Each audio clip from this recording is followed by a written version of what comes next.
What's going on, YouTube? We back in the Low Key Cave, Keyshawn Knobs YouTube page, aka Mr. Low Key, and we back with another TV show review. This time we got Daredevil, Born Again. I was not that heavy on the Daredevil show on Netflix. I watched it. It was one of the best ones as far as the Marvel shows that was on Netflix. I like Luke Cage too. I like Punisher a little bit. But one of my favorite seasons of Daredevil was season 2, where they introduced the Punisher. And the whole thing with Fisk being locked up and them and the whole confrontation with Fisk and Punisher, and even with Matt, Daredevil, Fisk, Matt and Daredevil versus each other as far as Punisher, the hallway sequences, all of that, man. With all that being said, we have finally returned to, well, can't say Hell's Kitchen, but New York City anyway, because your boy Matt, he done moved on up in the world, not in Hell's Kitchen no more. The introduction to this first episode, I was like, yes, here we go. I'm good with this.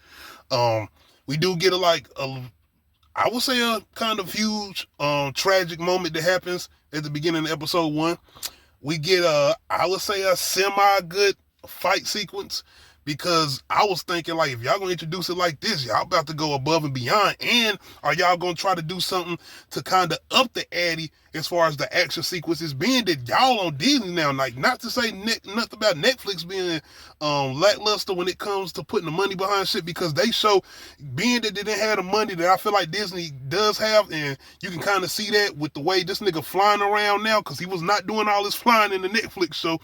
But action sequences wise, as far as the opening to this, it was decent.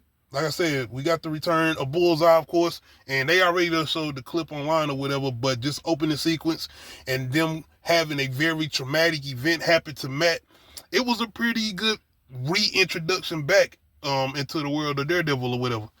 After that, yo, I remember hearing that they restructured the show because of the fact that the show was kind of turning into like a courtroom drama, and this seems like they still kind of going in that same direction, because these first 2 episodes, give or take, the first episode is pretty much trying to get all that Netflix shit out the way.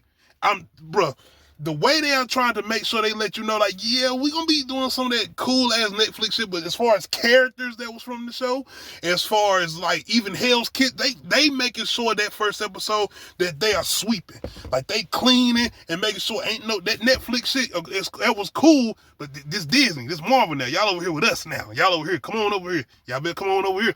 I'm telling you, it's letting you know. After that, well, not even after, in the beginning of that first episode, like, we getting some people up out of here, we introducing some new people, but you're gonna get Matt. You're gonna get Matt. And that's the majority of what we get in these first episodes, if not all of it, is Matt Murdock. Don't be looking for no Daredevil. That first episode at the beginning, for like probably maybe 10 to 15 minutes at the most, that's your Daredevil. After that, ain't no Daredevil.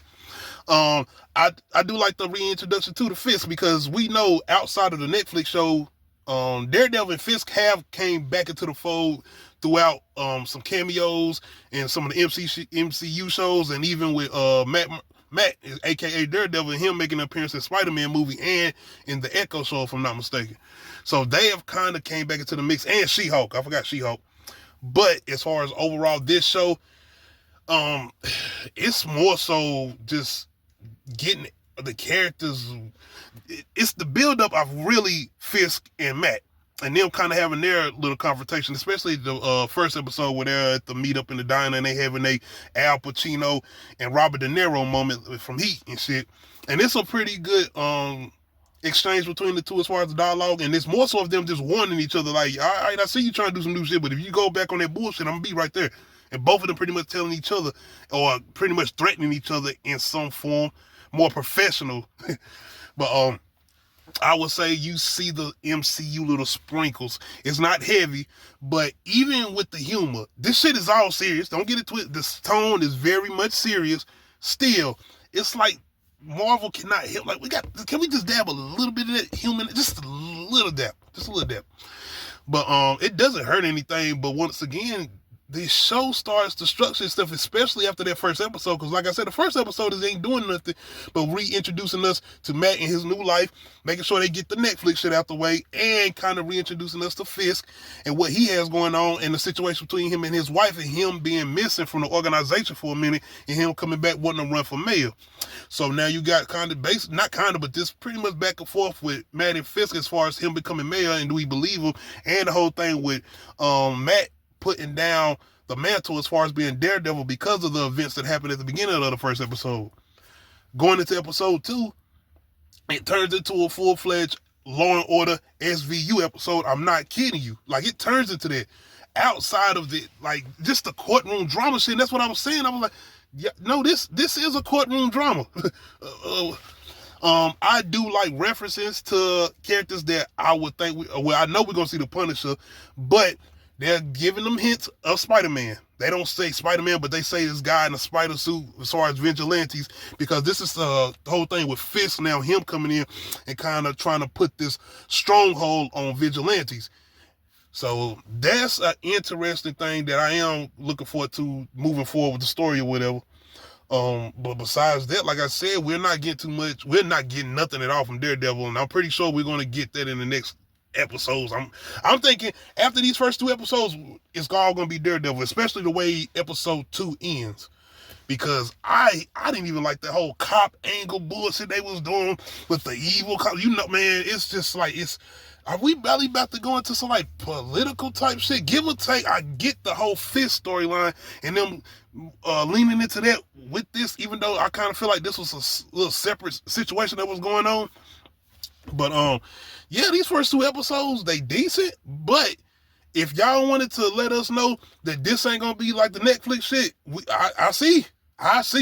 Now, this is only 2 episodes, and once again, I'm glad that we are still getting that serious tone. We're not getting the MCU level tone. We're getting a serious tone, but it does not feel like Netflix at all. And I'm thinking that's going to probably be a good and bad thing, but I hope it becomes more of a good thing, because I do want to like this show. I feel like this is one of the ones outside of WandaVision as far as the Disney Plus Marvel shows, and I would say Falcon and Winter Soldier, that can be a good one. As far as everything else, like I said, these first 2 episodes are just introductions, are just getting us settled back into the world of Daredevil. Outside of Fisk and outside of Bullseye, we don't really get anything else as far as the other villains. I know we were supposed to get somebody else, the guy with the red shit on his eyes or something. I know we supposed to get something with him. We ain't getting no Punisher right now. We just got references to him. It's an interesting thing I did see too, because we have these evil cops in the show, and they have these things on their arms, like it's like the Punisher signature skull, if I'm not mistaken. So I'm like, what's up with that? Is it a squad out there that's going after the Punisher, or is this something with Frank Castle? I never heard of him having like team play. Like, I don't know. So I am interested in that too. So I can't wait to see them bring him back into the fold either. But I'm ready for him to put this suit on. I'm going to just say, bro, please. I'm ready for Matt to put the goddamn suit back on. Let's get back into let's get back into the mode. Because once again, the way we've had those epic hallway fight scenes that just go to one takes, and what you did with reintroducing us back to him with that, I'm going to say it, lackluster opening action sequence with Bullseye, I think that's the villain's name or whatever. It's like, all right, that was cool. And I'm thinking y'all was thinking some people was going to get hyped up off him. Or maybe people did. I don't know. But I didn't. As far as the whole thing with him flying and shit. I like this shit. I know that's a part of his repertoire as far as Daredevil. But I ain't going to front. It's like, I don't know. It was just something about it. It's MCU-ish, if you could say it. I'm sorry. But it's just something about it that came off very like the grind, the grit, I guess, that I'm just still indulged with the Netflix show. And like I said, I wasn't that heavy on these, but I did take the time to sit and watch them. I got engaged with them. I really started to enjoy them, and going into season 2, like I said, with they introducing the Punisher, I really enjoyed that one. And I really like season 3 with Bulls, I think. And that's the thing, I feel like, I know we haven't got really into the fightings or whatever, and that's a big thing with me, especially with these type of shows where it's a lot of the outside of the story, whatever, that are good. The action, the fighting, the hand-to-hand combat, And I feel like I'm hoping we're gonna get some of those things in here. And I hope they was like came in and wanted to challenge themselves to do something to take it up a notch. So I'm waiting. Like I said, maybe they giving us that little easing us on this to give us something real epic and big, and I'm hoping that's what they're gonna do. But y'all let me know how y'all feel about these first 2 episodes. Like I said, I ain't gonna front. I ain't that I wasn't feeling them. I'm enjoying where we seem like we might be getting to or going towards. And I'm looking forward to seeing the Punisher still. And I'm looking forward to seeing some more Murdoch, aka Daredevil, whooping people ass. They end episode 2. It was straight. I kind of like the way it ended because it's almost like, okay, he know what he got to do.